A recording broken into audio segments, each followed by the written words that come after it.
అందరికీ నమస్కారం అండి. Welcome back to my channel Rani Mugdhata. ఈరోజు మనం సగ్గుబియ్యం హల్వా ఎట్లా తయారు చేసుకోవాలో తెలుసుకున్నామండి. ఇప్పుడు నేను సగ్గుబియ్యము ఒక గ్లాస్ సగ్గుబియ్యము ఒక 5 గంటల ముందు నానబెట్టుకున్నానండి. ఇప్పుడు మనం ఒక బాండిల్ తీసుకొని నెయ్యి వేసుకొని ఇట్లా మనం డ్రై ఫ్రూట్స్ అన్నీ జీడిపప్పు బాదం పప్పు వేసి ఫ్రై చేసేసి పక్కకు పెట్టుకున్నామండి. పిల్లలకి 4 గంటలకు అట్లా స్నాక్స్ లాగా ఇవ్వచ్చండి. మంచి హెల్తీ ఫుడ్ ఇది, బాగుంటుంది టేస్ట్ కూడా. మనం కూడా తీసుకోవచ్చు. ఇది బాగా చలవ చేస్తుంది కదా సగ్గుబియ్యము.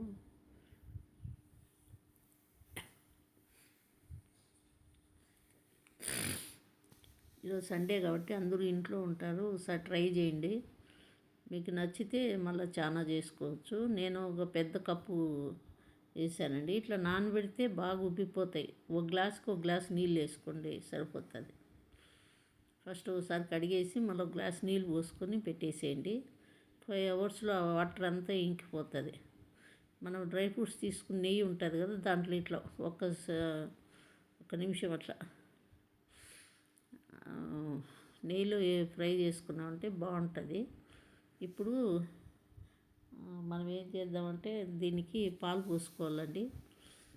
ఒక కప్పు వేసాం కదా, ఒక కప్పు సగ్గు బియ్యానికి 2 గ్లాసులు మిల్క్ వేసుకోవాలండి. ఈ పెద్ద గ్లాస్తో నానబెట్టాను సగ్గు బియ్యం నేను. ఇది మనకు దగ్గర 4 మెంబర్స్ తీసుకోవచ్చండి. తక్కువ క్వాంటిటీ తీసుకుంటే ఒక 6 మందికైనా వస్తుంది. 2 కప్పులు వేసుకో. ఇది గ్లాస్ అండి, కప్పు కాదు, పెద్ద గ్లాసే. ఒక గ్లాస్ సగ్గు బియ్యానికి 2 గ్లాసు పాలు పోసిన.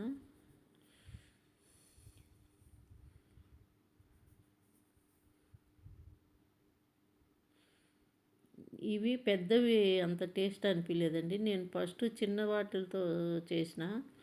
ఈసారి పెద్ద సగ్గు బియ్యం 2 రకాలు ఉంటుందండి. చిన్నవి పెద్దవి 2 ఉంటాయి. చిన్న సగ్గు బియ్యము టేస్ట్ బాగుంది, పెద్దది ఏమంత బాగాలేదు. మీరు తెచ్చుకునేటప్పుడు చిన్న సగ్గు బియ్యం తెచ్చుకోండి. ఇవి పాలు ఇట్లా బాగా దగ్గరికి వచ్చేటప్పుడు మనం డ్రై ఫ్రూట్స్ ఫ్రై చేసుకుని వేసుకున్నామండి. ఇదేమంటే హల్వా లాగా చేసుకుంటున్నాం కాబట్టి దగ్గరికి చేసుకోవాలా. ఇది పాయసం అయితే పలసగున్నా పర్వాలేదు. ఇట్లా పాలన్నీ చిక్కబడిపోయినాయంటే బాగుంటుందండి.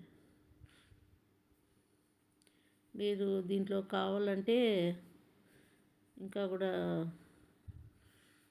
ఇలాచి పౌడర్ వేసుకోండి, బాగానే ఉంటుంది టేస్ట్.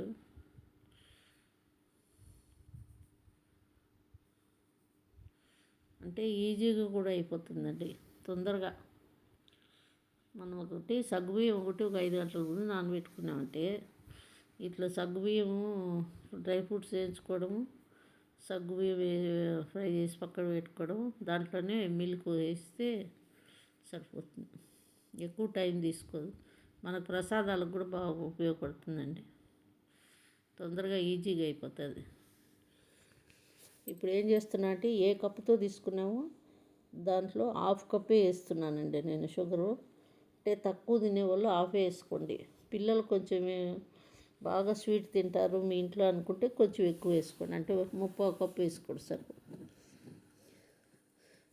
దీంట్లో షుగర్ బదులు మనం బెల్లం కూడా వాడుకోవచ్చండి, బాగానే ఉంటుంది టేస్ట్. నేను షుగర్తో చేస్తున్నా, ఇప్పుడు బెల్లంతో ట్రై చేయలేదు.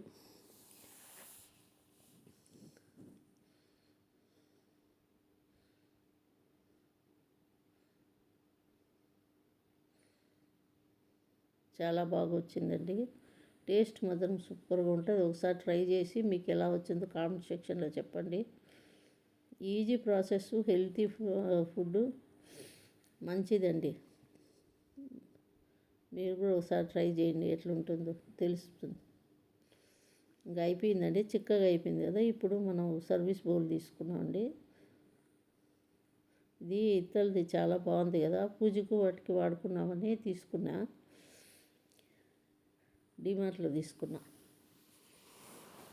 ఇతల ప్లేట్స్ బౌల్స్ అన్నీ వచ్చాయండి కొత్తవి. మోడల్గా ఉంది అని తీసుకున్నాను. మనకు కాలకండ పక్క ఈ పక్క హ్యాండిల్ కూడా వచ్చింది కాబట్టి బాగుంటుంది.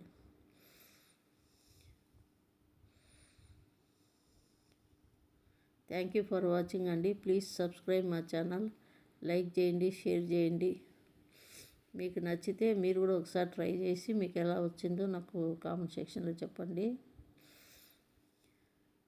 సింపుల్గా ఈజీగా అయిపోతుందండి. సగ్గుబియ్యం ఒకటే మీరు 5 అవర్స్ ముందు నానబెట్టుకుంటే సరిపోతుంది. లంచ్ అయిపోయినాక నానబెట్టుకున్నా కూడా ఈవినింగ్ అంతా స్నాక్ రెడీ అయిపోతుంది. ప్లీజ్ లైక్ చేయండి.